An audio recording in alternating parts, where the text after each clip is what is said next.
નમસ્કાર વિદ્યાર્થી મિત્રો, આપણે અંકગણિત શરૂ કર્યું હતું અને એનો એક વિડિયો સંખ્યા જ્ઞાનનો પ્રથમ ભાગ છે આપણે જોયો.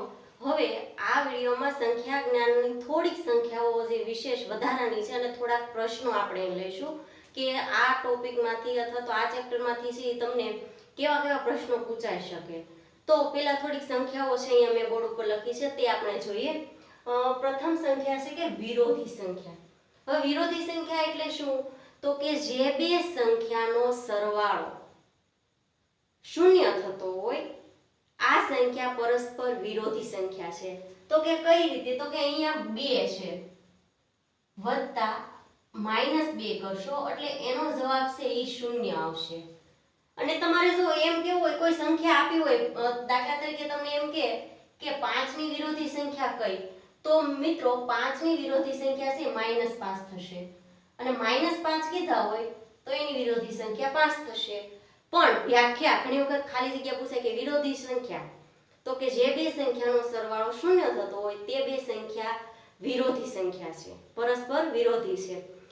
એવો પણ પ્રશ્ન આપે કે આપેલી સંખ્યાને કઈ સંખ્યા વડે ગુણવાથી તેની વિરોધી સંખ્યા મળે.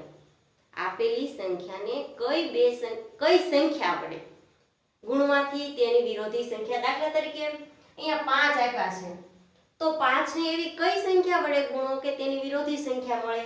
તો કે 5 ને -1 વડે ગુણવાથી -5 મળશે. એટલે કે કોઈ પણ સંખ્યા આપી હોય તેની વિરોધી સંખ્યા શોધવી હોય તો તેને -1 વડે છે એ ગુણવા પડે. હવે બીજી સંખ્યા છે વ્યસ્ત સંખ્યા. વ્યસ્ત સંખ્યા એટલે શું? તો તેની ડેફિનેશન કે જે બે સંખ્યાનો ગુણાકાર 1 થતો હોય. જે બે સંખ્યાનો ગુણાકાર 1 થાય એ સંખ્યાને વ્યસ્ત સંખ્યા કહેવાય. અહીંયા તમે જોશો તો કે 5 આપ્યા છે. આની વ્યસ્ત સંખ્યા કઈ થશે? તો કે 1/5.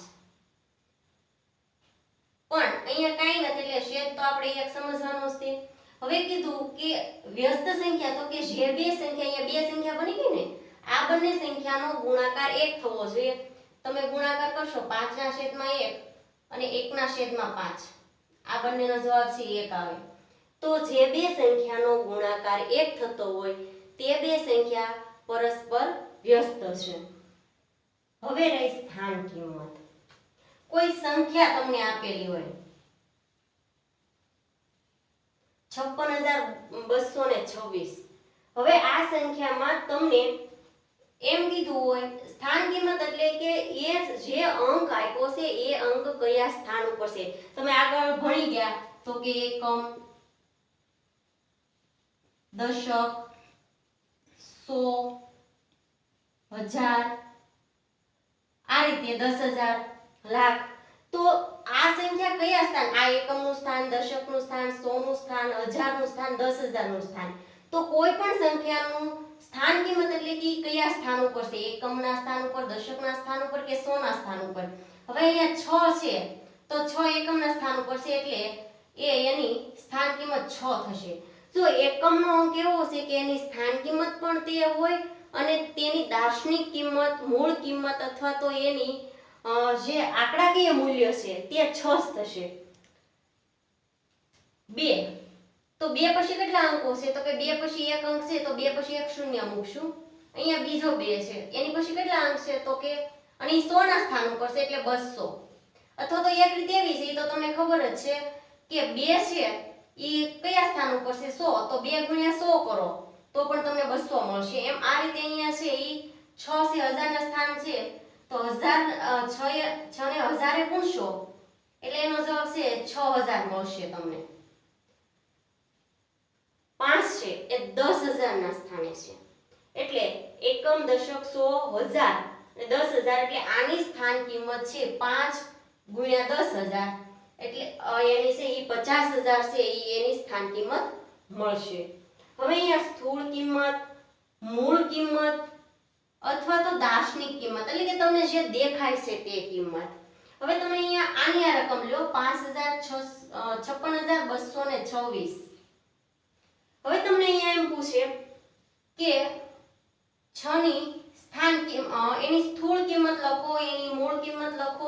દાર્શનિક કિંમત લખો તો આ 6 ની સ્થૂળ કિંમત, મૂળ કિંમત કે દાર્શનિક કિંમત તે 6 જ થશે.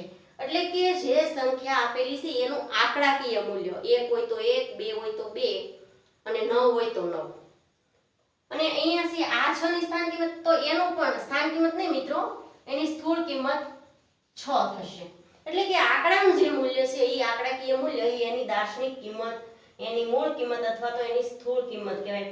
હવે આમાંથી પ્રશ્ન તમને છે એ કઈ રીતના પૂછાય, તો આ રકમ છે એમાંથી તમને એમ પૂછે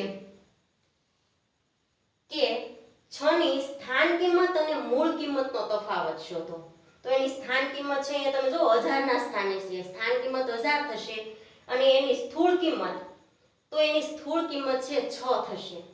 તો 6000 માંથી 6 તમારે બાદ કરવા પડે, એ પછી એનો તફાવત તમને મળે અથવા તમને સરવાળો પૂછ્યો હોય. હવે મિત્રો તો કે નાનામાં નાની સંખ્યાઓ અને મોટામાં મોટી સંખ્યાઓ. પ્રશ્ન એમ કે એક અંકની સૌથી નાનામાં નાની સંખ્યા કઈ, તો કે 1. એક અંકની સૌથી મોટામાં મોટી, જો આ 1 અંકની છે, આ કયા અંકની, તો કે 1 અંકની, આ 2 અંકની, 3 અંક, 4 અંક અને આ 5 અંક. હવે જો અહીંયા કે ને સંખ્યાઓ મોટામાં મોટી, નાનામાં નાની એમ અનંત સુધી છે, પણ નાનામાં નાની સંખ્યા સારે કે 2 અંકની સૌથી નાનામાં નાની સંખ્યા કઈ, ત્યારે 10 આવશે. 2 અંકની સૌથી મોટામાં મોટી સંખ્યા તો કે 99. નાનામાં નાની સંખ્યા 1 અને 0 થી બને છે, મોટામાં મોટી સંખ્યા બધી જ 9 થી બને છે. 6 અંકની મોટામાં મોટી સંખ્યા અને 6 અંકની નાનામાં નાની સંખ્યાનો તફાવત શોધો. તો ત્યારે છે તમારે આ સંખ્યાઓ છે યાદ રાખવાની કે નાનામાં નાની સંખ્યા 1 અને 0 થી બને છે, મોટામાં મોટી સંખ્યા છે તે બધી 9 થી બને છે. હવે આને આગળ છે એ કઈ રીતના પ્રશ્નો હોય છે તે આપણે જોઈએ. તો મિત્રો તમારી સામે છે મેં 5 પ્રશ્નો લીધા છે, જે તમે જો પ્રશ્ન સમજી જશો એટલે તમે એનો 50% જવાબ છે તમારી પાસે આવી જશે. પ્રશ્ન સમજવો એ તમારા માટે છે એ જરૂરી છે. જો પહેલો પ્રશ્ન છે કે એક અંકની સૌથી નાની સંખ્યા અને મોટી સંખ્યાના વર્ગનો સરવાળો કરો. પહેલા તો તમે પ્રશ્ન સમજો કે એક અંકની સૌથી નાની સંખ્યા મેં તમને કીધું હતું 1 થી બને છે. બીજું અને એના પછીથી બીજું વિધાન છે કે મોટી સંખ્યા, તો એ 1 અંકની જ લેવાની છે. અહીંયા એવું નથી કીધું 2 અંકની કે 3 અંકની, અહીંયા જ કીધું 1 અંકની સૌથી નાની એટલે 1 અને 1 અંકની સૌથી મોટી સંખ્યા તો કે 9. હવે શું કીધું, તો કે એના વર્ગનો સરવાળો. હવે આનો 1 નો વર્ગ શું થશે મિત્રો, તો કે 1. પછી શું કીધું છે આપણને, સરવાળો, અને 9 નો વર્ગ 81.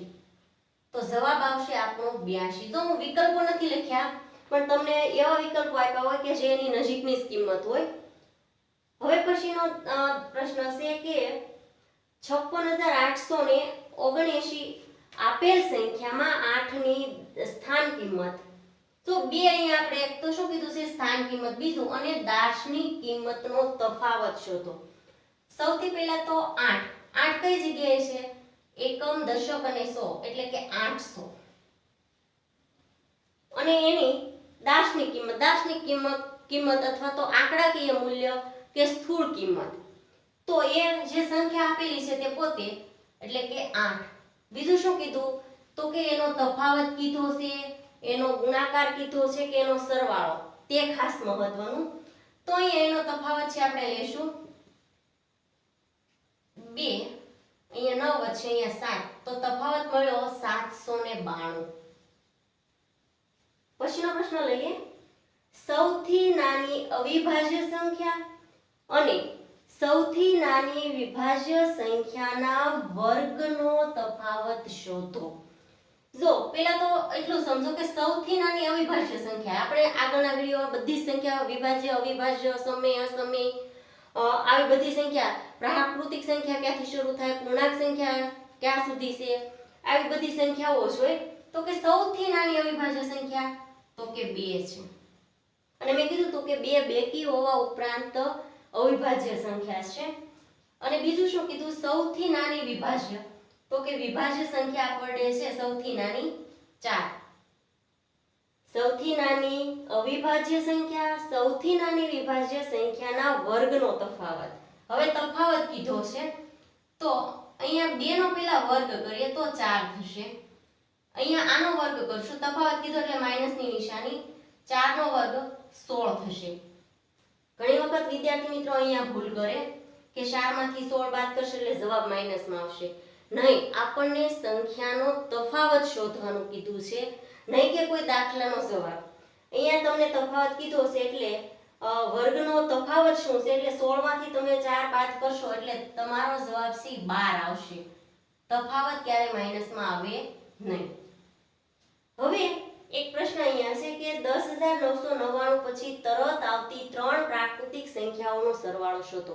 આપણે પ્રાકૃતિક સંખ્યા, પૂર્ણ સંખ્યા છે ભણી ગયા, પૂર્ણાંક સંખ્યા, તો કે તરત પછી આવતી સંખ્યા જે સંખ્યા દાખલા તરીકે 2 તમને આપ્યા છે, 2 પછી તરત આવતી 3 પ્રાકૃતિક સંખ્યા, તો 2 પછી તરત કઈ આવશે તો કે 3 4 5, આ ત્રણેય સંખ્યાનો સરવાળો. અહીંયા ખાલી શું છે, અહીંયા મોટી સંખ્યા છે કે આના પછી તરત. હવે આની પહેલા તરત આવતી સંખ્યા કીધું હોય તો કે 2 પહેલા શું આવશે 1, અને એની પહેલા કીધી હોય તો પૂર્ણાંક સંખ્યા હોય તો -2, ઈ જે અનંત સુધી છે તમે જઈ શકો. હવે અહીંયા આની પછી તરત સંખ્યા કઈ આવશે તો કે 10,999, એની પછી તમારે 1 ઉમેરવાનો એટલે કે 11,000.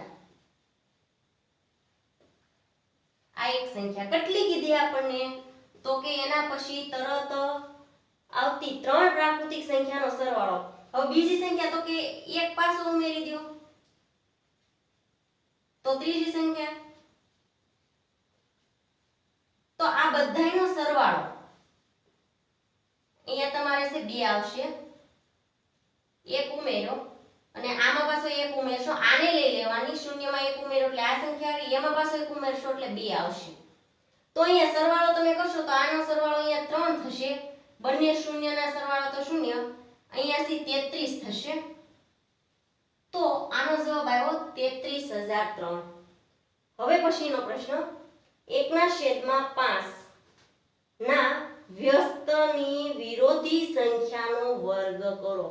3 રકમ ભેગી છે કે 1/5, શું કીધું એનો વ્યસ્ત, તો એનો વ્યસ્ત શું થશે તો વ્યસ્ત છે એ 5/1 એટલે કે 5 થશે. હવે શું કીધું 1/5 નો વ્યસ્ત 5 મળ્યો તો એનો વિરોધી કયો મળશે, વિરોધી મેં તમને કીધું -1 ગુણો એટલે વિરોધી મળે, અથવા તો વત્તા હોય તો ઓછા, તો અહીંયા -5 છે એનો વિરોધી મળ્યો. હવે વ્યસ્તનો વિરોધી એનો શું કરવાનો કીધો પાછો વર્ગ, એટલે કે -5 નો વર્ગ 25 થશે. કોઈ પણ સંખ્યા માઈનસ હોય એનો વર્ગ કરો એટલે ઈ સંખ્યા માઈનસ હોય તો પ્લસ થઈ જાય. ગુણાકારનો નિયમ છે ઓછે ઓછે વત્તાની નિશાની. તો જો સંખ્યા સમજો પછી જવાબ લખો. ઘણા અહીંયા સુધી 1/5 નો વ્યસ્તનો વિરોધી લખો પણ વર્ગ શોધો, ત્યાં સુધી તમારે આખી જે કાંઈ રકમ આપી છે તમારે અંત સુધી છે એને વાંચવી પડે. તો આવા તો ઘણા બધા પ્રશ્નો છે જે અગાઉની પરીક્ષામાં પૂછાઈ ગયા છે, અને એવા પણ પ્રશ્નો છે કે જે તમારે પૂછાવાની શક્યતા પણ વધારે છે, અને તમે છે આવા પ્રશ્નો શોધો, ગણો અને ભણો.